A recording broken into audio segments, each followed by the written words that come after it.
여러분, 오늘 이 영상은 지금 당장 치과에 교정치료 예약금을 결제하러 가시려는 분들, 아니면 이미 치과 몇 군데에서 교정 관련된 상담을 듣고 치료 비용 안내까지 들어보신 분들을 위해서 만들었습니다. 딱 10분만 투자해서 끝까지 보셨으면 좋겠습니다. 치과의사인 제가 이런 말씀을 드리는 게 조금 이상하게 들릴 수도 있어요. 근데 교정한다고 해서 무조건 다 드라마틱하게 변하는 게 아닙니다. 오히려 교정치료가 끝나고 거울을 보면서 차라리 예전 얼굴이 더 나았네, 교정하지 말 걸 그랬어 하며 후회하시는 분들이 계시거든요. 온라인에서 교정치료 부작용 검색해 보셨나요? 그분들이 운이 나빠서 그렇게 된 게 아닙니다. 오늘 제가 짚어드릴 특징 중 하나라도 본인에게 해당된다면 죄송하지만 저는 그분께 선뜻 교정치료를 권해드리기 어렵습니다. 대체 어떤 분들이 교정치료를 후회하시는지, 또 후회하는 주된 이유가 어떤 건지 지금부터 아주 솔직하게 다 말씀드리겠습니다. 두 번째 특징은 SNS에 올라오는 보정된 후기 사진을 본인의 미래라고 굳게 믿는 경우입니다. 요즘 유행하는 쇼폼이나 SNS 사진들을 보면 교정치료로 사각턱이 사라지고 코가 높아진 것 같은 착각을 불러일으키는 영상들이 정말 많습니다. 하지만 냉정하게 제가 말씀드리는데요, 턱뼈의 크기를 줄이거나 광대뼈의 모양을 바꾸는 건 얼굴뼈를 바꾸는 수술의 영역이지 치아 배열을 바꾸는 교정치료의 영역은 아닙니다. 교정하면 무조건 V라인이 된다는 말에 속지 않았으면 좋겠어요. 내 원래 골격이 가진 한계를 인정하지 않고 무리하게 치아만 이동시키면 결국 잇몸이 손상되거나 치아 뿌리 끝이 짧아지는 부작용을 겪게 될 수도 있습니다. 저는 사람이 가진 본연의 얼굴 안에서 가장 조화로운 미소를 찾는 것이 교정의 목적이 되어야 된다고 생각을 합니다. 교정을 골격을 바꾸는 치료라고 기대하고 시작하시면 결과에 대한 만족도가 낮아질 수 있습니다. 물론 턱뼈가 자라는 성장기의 아동의 경우에는 우리가 턱 교정을 통해서 어느 정도 턱의 모양이나 형태, 성장의 조절을 할 수는 있습니다. 그러나 성장이 끝난 이후의 성인의 경우에는 교정 치료로 얼굴의 골격적인 부분에 있어서의 큰 변화는 기대하기 어렵습니다.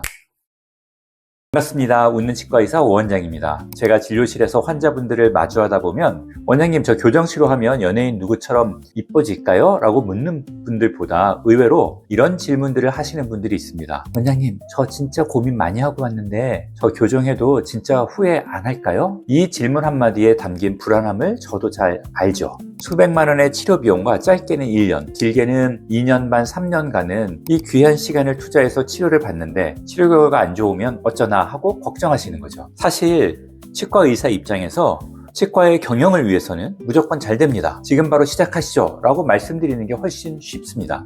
하지만 저는 그렇게 말씀드리지 않는데요, 사람마다 얼굴 골격도 다르고 치아 크기도 다르고 심지어 입 주변의 근육의 형태나 근육의 힘도 다 다른데 어떻게 똑같은 결과가 모두 같이 나올 수 있겠습니까? 오늘 영상에서는 제가 꽤 긴 기간 동안 교정치료를 진행하면서 저를 찾아오셨던 분들의 교정치료 후 만족도가 떨어지는 분들의 특징들을 가감없이 공유해 드리도록 하겠습니다. 이 영상 하나만 보셔도 여러분의 인생에서 굉장히 중요한 결정 중에 하나인 교정치료에 있어서 실패할 확률을 90% 이상 줄일 수 있을 겁니다. 첫째는 교정치료를 위해서 치과를 선택하는 그 기준이 유일하게 최저가 이벤트인 분들입니다. 최근에 인스타그램이나 페이스북 같은 데서 교정 이벤트 얼마 선착순 마감 이런 광고 정말 많이 보셨을 겁니다. 그런데 여러분, 세상에 싸고 좋은 건 당연히 있지만 유독 저렴한 것들은 나름대로 그런 이유가 있다고 저는 생각을 합니다. 치아 교정 치료는 가전제품, 우리가 다른 물건들을 사는 것과는 차원이 다른 영역입니다. 그런 공산품들은 물건이 똑같기 때문에 최저가로 살 수 있으면 정말 좋겠죠. 하지만 교정 치료는 전혀 다릅니다. 왜냐하면 사람들마다 그 결과들이 다 다르게 나타나기 때문입니다. 애초에 교정치료를 받는 환자분들의 치아 배열 상태, 골격 상태, 얼굴형 다 다르기 때문에 결과들도 다르게 나타날 수밖에 없습니다. 교정치료를 진행하는 데 있어서 교정장치는 단순한 도구일 뿐이고 그 도구를 사용해서 결국 내 치아 배열들을 정상적으로 좋은 배열과 교합을 맞추고 얼굴에 균형 잡힌 조화를 잡는 것은 결국 의사의 실력입니다. 교정치료는 상당히 긴 기간, 최소한 6개월에서 2년 이상까지도 치아들의 이동을 세심하게 추적 관찰하면서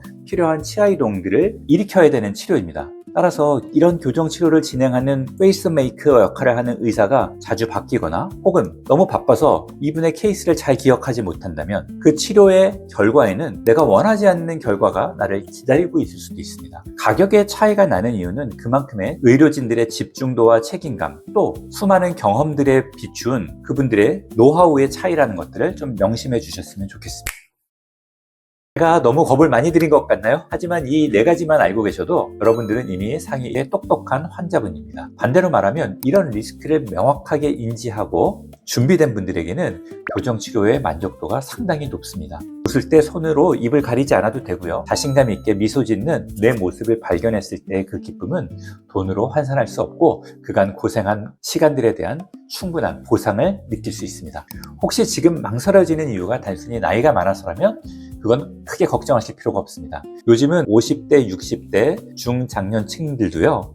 잇몸 건강만 허락한다면 건강하게 교정치료를 잘 받을 수 있습니다. 중요한 건 장치의 종류나 환자들의 나이가 아니라 내가 내 얼굴의 구조를 얼마나 잘 이해하고 또 어떤 결과를 원하는지를 명확히 아는 게 중요합니다. 막연한 기대보다는 확실한 데이터와 소통을 바탕으로 그리고 충분히 상담을 통해서 치료 목표를 정하고 교정치료를 진행하신다면 여러분들은 반드시 만족스러운 교정치료 결과를 얻을 수 있게 됩니다. 마지막 네 번째는 교정치료 과정 중에서 필연적으로 발생할 수 있는 현상들에 대해서 전혀 모르고 시작하시는 분들입니다. 치아가 겹쳐 있을 때는 몰랐는데 치아가 가지런하게 되면서 치아 사이사이에 까만 삼각형, 즉 블랙 트라이앵글이라고 보이는 이런 구멍들을 보면서도 놀라시는 분들이 있습니다. 이거 교정치료가 잘못된 거 아니야? 교정치료의 부작용 아니냐? 이렇게 생각하시는 분들이 있는데 사실 이건 치아가 이동하면서 겹쳐있던 공간들이 펴짐에 따라서 자연스럽게 드러나는 그런 현상인 경우들이 많습니다. 또한 교정치료 중에 딱딱한 음식을 덜 먹게 되면 저작근이 일시적으로 위축이 되면서 볼이 패여 보일 수도 있습니다. 이런 변화들을 잘 알지 못하고 시작하면 교정 중간중간에 거울을 볼 때마다 내 얼굴이 망가지는 거 아니야? 이상하게 변했는데 라며 스트레스를 받으실 수도 있습니다. 담당 주치의와 충분히 소통하시고 이런 현상들에 대해서 미리미리 마음의 준비를 하신 분들은 여유 있게 치료 과정을 견디고 인내하실 수 있지만 이런 것들에 대해서 모르고 시작한 분들은 계속 불안해 하시는 경우들이 꽤 있다. 세 번째는 교정장치를 제거하는 날을 모든 고통에서 해방이자 치료의 완전한 끝이라고 생각하시는 분들인데요. 사실 제가 환자분들에게 가장 강조하는 것 중에 하나가 유지장치입니다. 우리 몸은 원래 있었던 자리로 되돌아가려는 성질, 즉 회귀 본능이 상상 이상으로 강합니다. 교정치료를 하는 기간 동안 우리가 힘을 가해서 치아들의 위치를 옮겨 놓았는데 이때 치아들을 잡아주고 있던 교정장치들을 제거하면 교정 치료를 통해서 이동되었던 치아들은 원래의 치아 배열로 돌아가려는 경향을 가지고 있습니다. 이걸 막아주는 게 유지장치인데요. 이걸 귀찮다고 착용을 안 하거나 혹은 관리를 소홀하게 하시면 6개월도 안 돼서 치아가 틀어질 수 있습니다. 이때 이 틀어지는 정도는 환자분의 상태에 따라 다른데요. 즉 환자분의 처음 상태가 어땠냐에 따라 차이가 나게 됩니다. 타치과에서 교정치료를 받으셨다가 그게 만족스럽지 않아서 재교정치료를 받으러 오시는 환자분들의 상당수가 이런 유지장치 관리를 소홀하게 했던 분들이 많습니다. 유지장치는 교정치료의 연장선이라고 생각하지 마시고요. 평생 내 미소와 치아 배열을 지키는 보험이라고 생각하시면 좋겠습니다. 마지막 특징은 많지는 않은데요. 본인이 돌출입이 아닌데도 불구하고 교정만 하면 드라마틱하게 얼굴이 변할 거라고 믿는 분들입니다. 흔히 돌출입 교정의 아주 극적인 전후 사진 변화를 보고 나도 저렇게 되겠지라고 환상을 품으시는 분들이 많습니다. 사실 치아는 정상적으로 배열되어 있는 각도인데 단순히 턱 끝이 짧거나 무턱이라서 입이 나와 보이는 분들이 많습니다. 이런 분들의 경우 치아들을 안쪽으로 밀어넣게 되면 어떻게 될까요? 오히려 치아들이 안쪽으로 과하게 옥리처럼 누워 보이는, 경사져 보이는 현상이 발생되면서 인상이 어두워 보이고 좀 우울하게 바뀌는 경우들이 생길 수 있습니다. 2년 뒤에 교정장치를 제거했는데 본인 나이보다 더 나이 들어 보이는 모습을 보게 될 수도 있는 거죠. 그래서 상담을 가셨을 때 선생님, 제 치아 각도가 지금 정상인가요? 여기서 치아를 후방으로 넣었을 때 입술의 볼륨감이 어떻게 변할 것 같나요? 라고 구체적으로 물어보시는 걸 추천드립니다. 무조건 많이 넣는 게 능사는 아니죠. 교정치료를 뒤로 보내는 게 핵심이 아니라 본인의 얼굴 전체의 밸런스를 맞추는 게 교정치료의 핵심이란 걸 잊지 않았으면 좋겠습니다. 오늘 드린 말씀이 여러분들의 교정치료 결정에 조금이라도 실질적인 도움이 됐으면 좋겠는데요. 제가 여기서 아무리 길게 설명드려도요, 제가 여러분들의 치아 상태를 직접 확인해 보지 않고서는 교정치료 하시면 안 될 케이스입니다, 후회하실 케이스예요 라고 단정 지을 수는 없습니다. 교정치료에 관련돼서 정말 고민이 많으신 분들은요, 가까운 치과, 특히 교정치료를 하는 치과에 방문하셔서 교정과 전문의 선생님을 만나고 충분히 상담을 받아보시는 게 필요하다고 생각합니다. 여러분의 미소가 가장 자신감 넘치고 건강해지는 그날까지 저도 함께 고민하고 연구하겠습니다. 교정치료를 고민하시는 분들에게 조금이라도 도움이 되고 용기를 드렸길 기대하겠습니다. 지금까지 웃는 치과의사 오원장이었습니다. 감사합니다.